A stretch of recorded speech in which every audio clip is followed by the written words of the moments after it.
학교 현장에서는 이런 고민에 빠진 친구들이 정말 많고 학년이 올라갈수록 더 많이 발생하고 있습니다. 이런 친구들에게는 꼭 당부의 말을 전하고 싶습니다. 그런 친구는 좋은 친구도 아니고 건강한 친구 관계도 아닙니다. 옆을 둘러보면, 뒤를 바라보면 나를 바라봐주는 훨씬 좋은 친구가 있습니다. 학교 생활, 그 중에서도 친구 관계에 대한 고민 상담 시간입니다. 정말 많은 친구들이 이와 같은 상황에 놓여 있기 때문에 제가 사연 소개해드리면서 혹시 같은 상황에 있는 분들께 도움이 되었으면 합니다. 안녕하세요. 유튜브 채널 구독하며 많은 도움 받고 있습니다. 절박해서 문 두드려 봅니다. 아이가 친구들로부터 따돌림을 받은 지 1년 정도 되는데 친구들 사이에서 우리 아이를 노골적으로 무시해도 되는 아이로 취급을 받고 있다고 합니다. 안타까운 상황입니다. 그런데 예를 들어서 축구 경기나 스포츠 경기를 할 때에도 이 친구를 끼워주진 않고 심부름만 시킨다던가 응원만 시키고 계속 희망 고문을 하는 것이죠. 교실에서도 같이 왕따라거나 찐따라고 놀리는데 선생님이 불러서 이야기를 하면 단체로 그런 이야기 없다라고 하고, 현장 체험학습이나 어디 놀러 가면 항상 혼자 생활하도록 하고 주변에서 전혀 신경 쓰지 않는데 이 아이는 그래도 이런 놀림을 받더라도 해당 친구의 그룹과 함께 지내기를 바라는 사연이었습니다. 그리고 도대체 부모님으로서 어떻게 하면 좋을지에 대한 안타까운 심정을 사연으로 보내주셨는데요. 저는 크게 두 가지가 중요하다고 말씀을 드렸습니다. 많은 친구들이, 같은 그룹의 친구들이 나를 은연중에 놀리거나 대놓고 구박하고 놀림에도 불구하고 이 친구랑 떨어졌을 때 본인이 혼자 지내고 쓸쓸하고 친구가 없어지면 어떡하나 라는 불안감 때문에 쉽게 놓지 못하는 경우가 발생합니다. 정말 이 친구들의 마음이 안타깝고 속상한데요. 저는 기본적으로 이런 친구들과는 당연히 멀어져야 한다고 생각을 합니다. 다만 여기 속해 있는 친구들은 사실 그게 쉽지 않습니다. 부모님 입장에서는 이 친구랑 떨어뜨려 놓고 싶고 방과 후든 같은 체육 활동이든 아예 함께 하고 싶지 않은데 아이는 그렇지 않거든요. 이럴 경우에는 부모님께서 억지로 떨어뜨려 놓은 방법도 있겠지만 우선 아이에게 어떻게 했으면 좋겠는지 선택의 결정권을 주셔야 됩니다. 왜냐하면 이런 사례들이 굉장히 많이 겪어봤는데요. 부모님께서 의도적으로 분리시킨 경우도 있었고 아이에게 끝까지 참고 견디라고 하는 사람도 있었습니다. 다만 아이는 부모님이 결정했고 거기에 따랐기 때문에 나중에 어떤 후환이나 안 좋은 상황이 생겼을 때 부모님을 원망하는 경우로 이어졌습니다. 그래서 우선 부모님들께서는 같이 있을 때의 상황과 그 다음에 따로 분리되었을 때 어떻게 상황이 이어질지 각각의 장점들과 단점들을 아이에게 설명하는 것으로 도움을 주셔야 됩니다.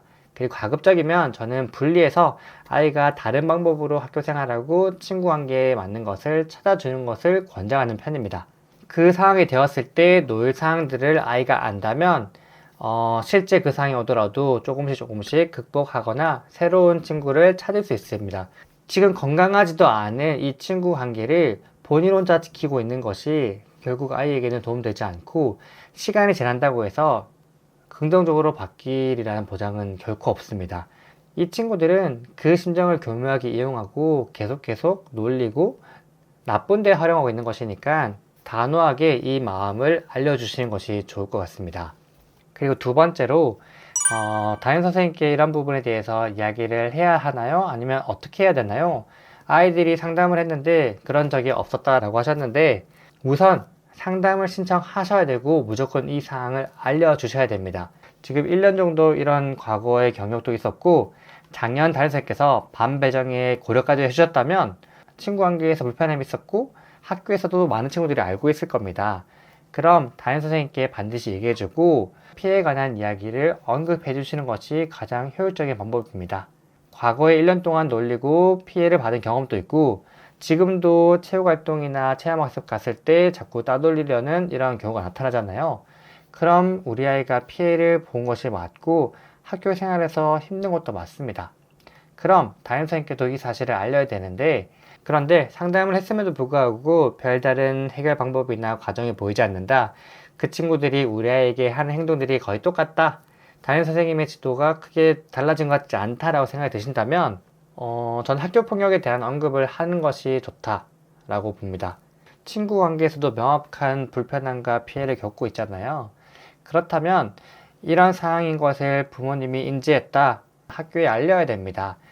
사실은 우리 애가 너무 힘들어해서 학교 폭력에 신고를 할까 고민하고 있다. 혹시 어떻게 생각하시나? 라고 언급을 해주시는 것만으로도 어느 정도의 방향이 잡힐 수 있습니다. 왜냐하면 살짝 민감할 수도 있는 상황인데 담임 선생님께서 이제 이 이야기를 듣고 당연히 모든 담임 선생님께서 심각하게 받아들여 주실 거예요. 걱정하시고. 그래서 피해받은 친구도 불러서 상담을 할 것이고, 그 다음 가해자로 지목된 친구들과도 이야기를 할 것이에요. 그런데 사연에서 나온 것처럼 여기 있는 친구들은 대부분 인정을 하지 않아요. 인정을 한다면 잘못한 부분을 사과하고 반성문을 쓰거나 약속을 해서 정리를 하면 되는데, 인정을 하지 않았을 때 담임 선생님이 해결할 수 있는 방법이 크게 많지는 않습니다. 그러면 다음부터 실제 활동할 때 지켜본다거나 앞으로의 행동을 잘 관찰하겠다라거나 여기서 끝나지, 거짓말인지 아닌지를 판단할 수 있는 방법이 사실 흔치 않습니다. 이 친구 말도 존중하고 믿어야 되는 것처럼 또 이 친구도 같은 반 친구잖아요. 담임 선생님한테도 만약에 거짓말 한다고 가정한다면 학교폭력 신고를 해서 정확하게 경찰관이 와서 전담 기구에 가서 잘잘못을 따지는 것이 어떻게 보면 가장 현명한 방법이 될 수도 있습니다. 학교폭력 신고를 절대 두려워해서는 안 됩니다. 물론 참석하고 부담스러울 수는 있고 양쪽 모두에게 큰 마음의 상처로 남을 수도 있습니다. 하지만 마음의 상처를 주었고 초등 시기에 이것이 잘못된 행동임을 분명히 잡아주고 가야 중학교, 고등학교에 더 올바른 모습으로 성장할 수 있고 우리 아이도 지금보다는 학교 생활을 행복하게까지는 아니더라도 불행하게 다니지 않을 수 있습니다.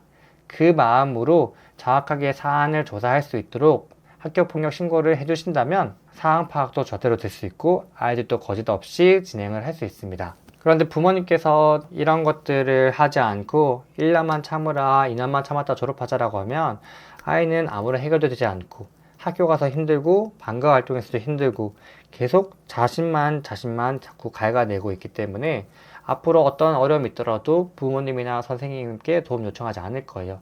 계속 쑥쑥 파고들 겁니다. 그리고 세 번째로 상대 부모님한테 이런 것들을 알려드리고 싶다, 연락하고 싶다, 연락해도 되느냐라고 하시는데요. 이것은 절대 그렇게 하면 안 됩니다. 아이 싸움이 부모 싸움이 된다라는 말이 있는데 사소한 갈등이나 놀림들이 부모님이 부모님과 연락하다 보면 큰 싸움으로 벌어지는 경우도 많습니다. 실제 소송으로 가는 경우도 많이 보았거든요. 그리고 연락처도 학교에서 넘겨주지 않습니다. 그런 일을 방지하기 위해서요.